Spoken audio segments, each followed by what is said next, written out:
guys, this is Lindsay with Garage Gym Reviews. Today we're going to take a look at the Keiser Bike M3 Plus. We just got this in. This is an expensive bike, okay? It is $3,000, and we're going to kind of try and sift through and figure out, do I think it is worth that price point? How do I think it compares to other bikes around that price point or other bikes that have similar features? But first, make sure you subscribe to our channel. Also, if you want to go ahead and purchase this, we place a link below the like button. And lastly, this is an honest review. I'm always going to be transparent, even though the company sent it to us. So let's talk about the specifics of what makes this bike so good, and then maybe a couple call outs. But to be honest, if you are an avid cyclist, like if you are somebody who is training for specific cycling races, like you are on the road and you want to have a quality bike indoor to train on, I mean, I don't have a lot of complaints about this, but if you are somebody who's just looking for like general fitness, general workout stuff, I don't know if I would spend the $3,000 on this bike. I think there are other bikes that probably meet your needs, but overall, I mean, this is a super smooth bike.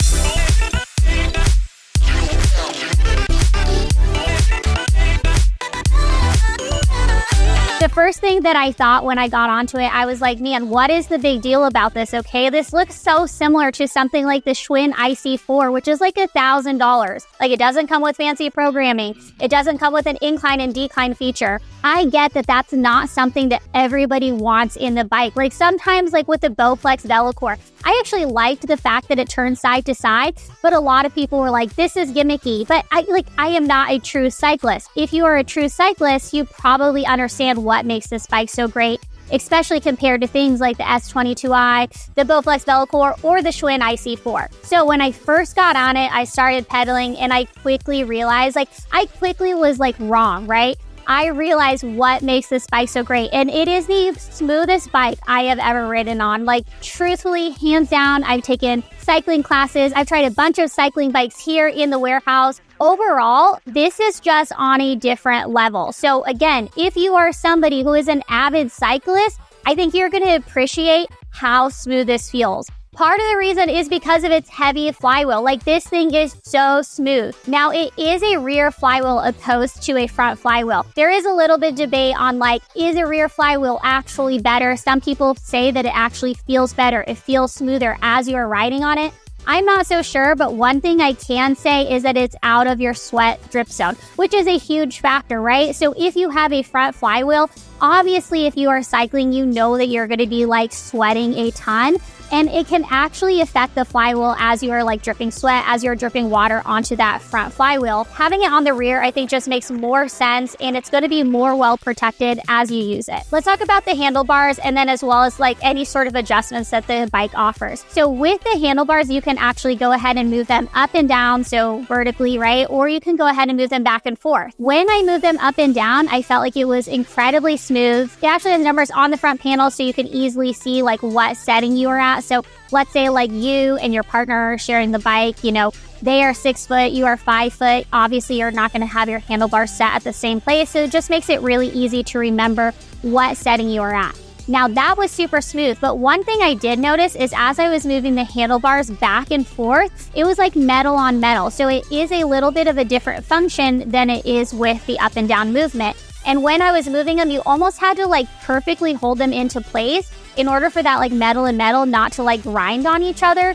So this is such a minor deal, right? And overall, I like the fact that it's metal on metal versus any sort of plastic on plastic. I do think it creates a more durable bike, but it is just something to be aware of. If you're spending $3,000, just know that it doesn't feel ultra smooth as you're moving the handlebars back and forth. In terms of touch points though, I mean, this has a variety of touch points on the handlebars. So you can essentially move your hands to probably about 3 to 5 places, kind of just depending on what you want. I actually found it super comfortable. I think it allows a lot of variety. I like the way they looked, and then they almost had this nice soft touch, but it wasn't overly fake foam that's going to create a lot of sweat as you're riding. So overall, my only call out to the handlebars is just that back and forth action as you're adjusting them. Okay, so I had the same experience with the seat. As I'm moving it up and down, it moves totally fine, but if I am moving it frontwards and backwards, again, it's that metal on metal action, and it just creates a couple of sticking points, so it's not ultra smooth. Again, it's a $3,000 bike, so I want to make sure to mention anything that I notice about it. It's not necessarily messing up the integrity of the bike. It's really just more of like a slight annoyance. But I do like the fact that with the handlebars and the seat, you have multiple ways you can adjust them.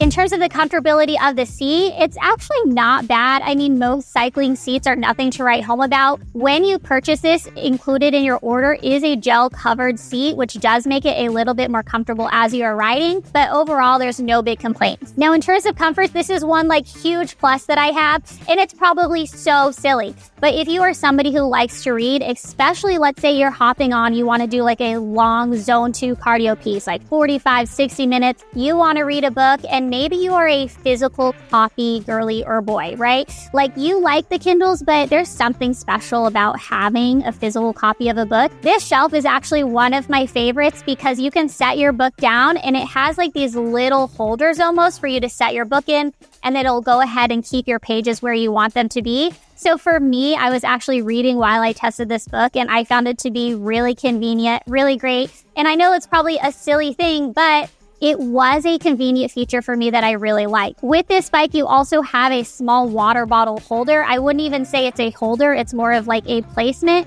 And it's on the front of the bike where that almost like handlebar mechanism comes from. So it kind of almost has this like divot into it that you can easily place your water bottle. With the pedals, they are dual pedals. So you have the ability to go ahead and use SPD clips on one side as well as a cage toe box on the other. I just went ahead, used my Nanos on this. It was super comfortable. But again, if you're a serious cyclist, you probably have cycling shoes and you'll definitely want that feature. Now, this is a mechanical resistance lever, which essentially means you don't have to have any sort of power. So this screen is battery powered. That's the only real requirement for power on this bike. And with the mechanical resistance lever, it essentially can work without any power. And it moves up and down. When I say the 0 to 72 levels of resistance, like are insane. I couldn't even pedal at the highest resistance. Like there was no chance. I put my full weight into it. And so it's going to offer you a lot of resistance. I actually really like this lever design. I think it's smart. And it correlates to the screen. So whatever resistance you are using and you set that lever to, it's going to show you on the screen what your resistance level is at. I think it just is super smooth, really easy to use, and overall, I really like that mechanism. Now on the screen, I do like it and yet I don't like it. So the thing that I don't like about it is that one, it's not overly bright. It's almost hard to see the numbers at some point. And two, it felt really reflective. So when I had it in the warehouse and I had my overhead lights on, it was almost like glaring and I couldn't see certain parts. So it's not a huge deal, but again, $3,000 for this bike. However, a couple things that I do like about this screen is that it has a color intensity tracker. So you can go ahead and set your FTP or go ahead and set your target heart rate, and it's going to show you on its color wheel when you've reached that zone. Let's say you want to go ahead and find out what like your zone 3 heart rate would be because that's your goal during your workout. You can go ahead and use the calculator on their website, which I just think is super smart. I like the ability to do that. I am somebody who likes all the data when I am working out, so I like that fact. Other things that it shows is it's going to show you your revolutions per minute. It's going to show you your calories burned, your distance, and then also your wattage. So really, there's nothing like fancy about this screen, but I tend to like not fancy. Like there are sometimes I like a touch screen, but with this bike particularly, I think it makes sense to have the basic LCD backlit screen and then just show you your basic metric. However, if you want to go ahead and follow along with a different programming, you can go ahead and connect your Bluetooth to other apps. So it can go ahead and connect with Peloton. It can go ahead and connect with Zwift, other cycling apps. So you do at least have that option to follow along with other programming on this bike. In terms of who can use this bike on the website, it says that users from 4'10" all the way up to 7 foot have the ability to use this bike.